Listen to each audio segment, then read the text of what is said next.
নমস্কার। আজকে একটি বিষয় নিয়ে কথা বলব। সোশ্যাল মিডিয়া কিন্তু এখন সরগরম একটি নামকে কেন্দ্র করে, জিনিয়া সেন। তিনি মতামত রাখছেন খাদান রিলিজ হওয়ার পর থেকে, এবং কিছু ফ্যানেরা তাকে নানান জায়গায় পোস্টে নানারকমভাবে অসভ্য আচরণ করছে, তাকে কটূক্তি করছে, তাকে নোংরা ভাষায় গালাগাল করছে।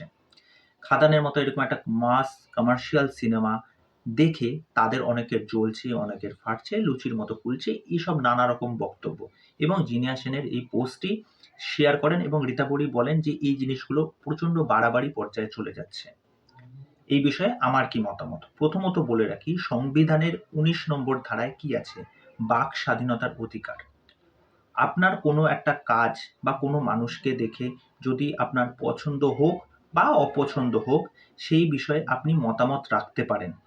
মতামত রাখা বা কারোর বিরুদ্ধে অপমানমূলক বা কটূক্তি করা, তাকে নিচু দেখানো, এই দুটোর মধ্যে না বিস্তর ফারাক আছে। প্রথমত বলে রাখি, যারা এই টক্সিসিটি বা যে কোনো ফ্যান বেস যারা এই জিনিসগুলো করে আসছে, এটা তো আজ থেকে না, বিগত ৩-৪ বছর ধরে এটার পরিমাণটা প্রচুর বেড়ে গেছে। এটার পেছনেও কিন্তু অনেক কারণ আছে। ওকে, প্রথমত এই যে টক্সিসিটি ছড়ানো বা এই যে নোংরা কথা বলা, কাউকে অ্যাটাক করা, এইটা প্রথমত কোনো স্টারের ওপর কিন্তু বর্তায় না। কি বললাম কথাটা? কোনো স্টারের ওপর বর্তায় না। কোনো স্টার কিন্তু এই জিনিসটার দায়ভার নিতে বাধ্য নয়। এই জিনিসটার দায়ভার কার? এই জিনিসটার দায়ভার যারা এই ধরনের মন্তব্য করছে। ওকে?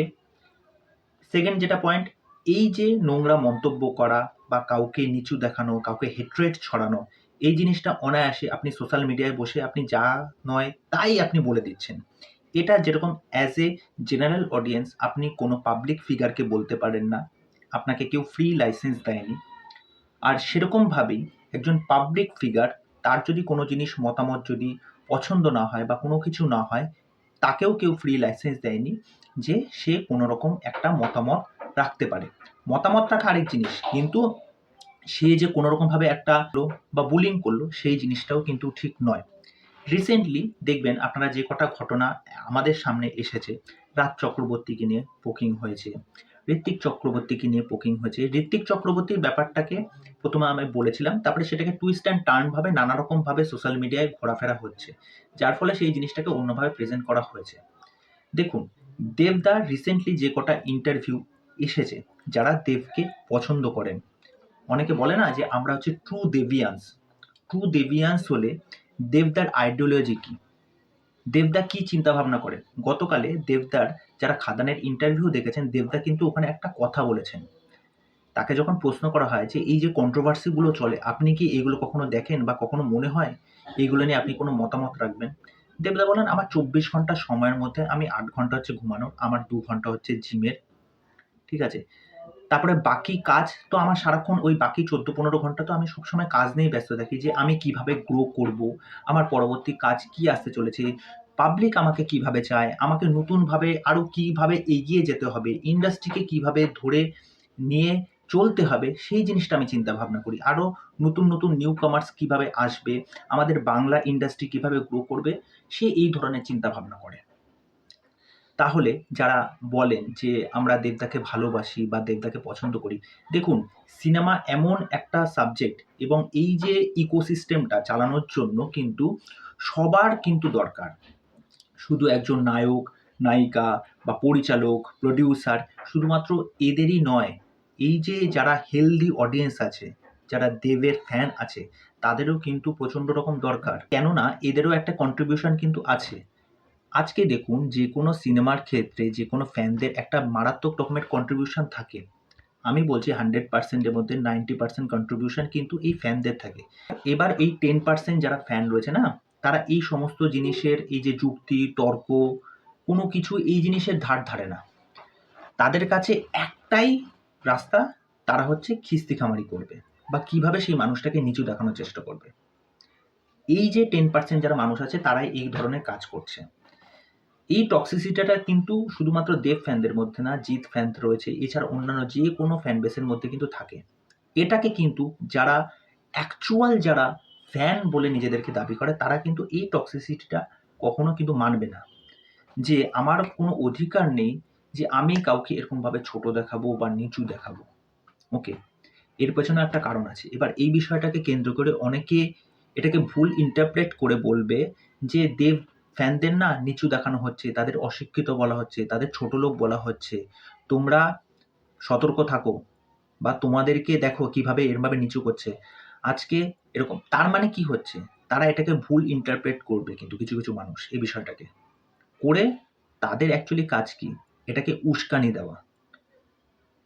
কথাটা কিন্তু সেইটা না। আগে বিষয়টা ভালো করে বোঝো যে আমি কিছু দেব ফ্যানকে তেলিয়ে দিচ্ছি বা লেলিয়ে দিচ্ছি।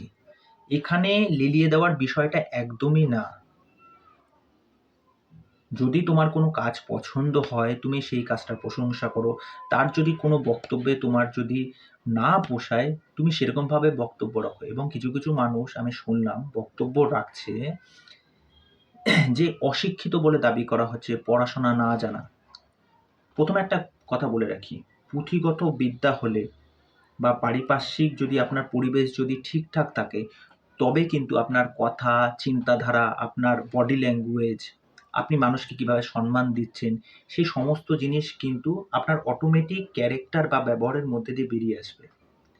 আবার অনেক মানুষ আছে যাদের পুঁথিগত বিদ্যা আছে, কিন্তু তাদের পারিপার্শ্বিক বা তাদের এই যে বেড়ে ওঠাটা কিন্তু সেরকম নয়।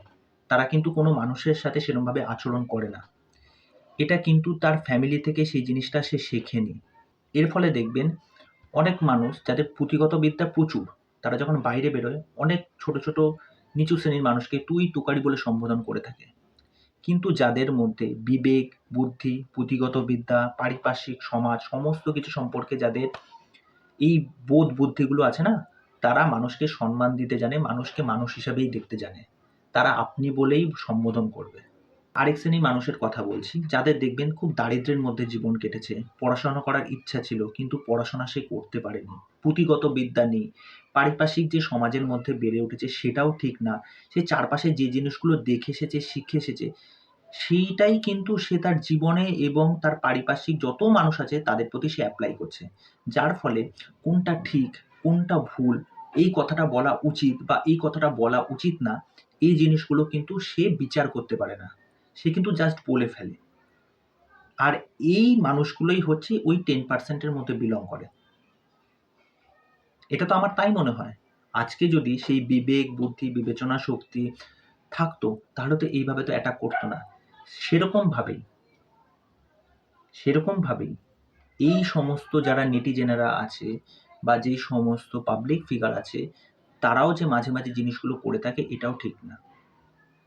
ওকে? তা দুই তরফের মানুষদেরই এই জিনিসটা বুঝতে হবে। কমার্শিয়াল সিনেমা নিয়ে কেউ কাউ জ্বলছে না। দেবদার কমার্শিয়াল সিনেমা চলুক, পরবর্তীতে আরো বড় কাজ আসুক।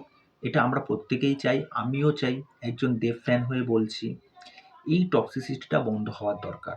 আরেকটা পয়েন্ট হচ্ছে, এই যে কিছু মানুষের হাতে যখন মোবাইল চলে আসে, নেট চলে আসে, মানুষ সেটাকে কিভাবে ইউজ করবে, তারই পরিণাম হচ্ছে এইটা। এই যে যাচ্ছে তাইভাবে গালিগালাজ করা, নিচু দেখানো, অপমান করা। বিজ্ঞানের অভিশাপ আশীর্বাদ অনেকেই পড়েছেন রচনা হিসেবে, প্রবন্ধ হিসেবে। এইটার পরিণামই হচ্ছে এখন সমাজ। দেখুন, সোশ্যাল মিডিয়া এবং সমাজ এখন যে সিস্টেমের মধ্যে ঘোরাফেরা করছে না, মানুষ এখন কোনো কিছুতেই না এতটা রাগ বা কোনো কিছু করার আগে বা বলার আগে ভাবনা চিন্তা জাস্ট করে না যে আমার এই কথাটা বলা উচিত কি উচিত না। এবার দেখুন, এই যে যারা কমেন্ট করছে, পরবর্তীতে এই সমস্ত পাবলিক ফিগার যদি তাদের বিরুদ্ধে যদি কোনো স্টেপ নেয়, তাহলে কি হবে? সেই ব্যাপারটাও তো তাদেরকে বুঝতে হবে, তাই না? সুতরাং এই ধরনের টক্সিসিটি করা বন্ধ করুন। এতে অ্যাকচুয়ালি কিচ্ছু লাভ হবে না। যদি আপনি সিনেমা পছন্দ করেন বা কোনো স্টারকে পছন্দ করেন, তার আইডিওলজি পছন্দ করেন, তবে তার মতো হন। আর যদি না হন, তাহলে আপনি সেই আইডিওলজিতে বিশ্বাসই করেন না বা আপনি সেই স্টারের ফ্যানই না। আপনি শুধুমাত্র এখানে নেগেটিভিটি বা কতগুলো টক্সিক কথাবার্তা বা খিস্তিখামারি করার জন্য এসেছেন। ঠিক আছে? এটাই হচ্ছে আসল কথা। তাই এই বিষয় নিয়ে তোমাদের কি মতামত সেটা অবশ্যই আমাকে কমেন্ট করে জানিও। তা চলো, পরবর্তী ভিডিওতে আবার দেখা হচ্ছে। বাই।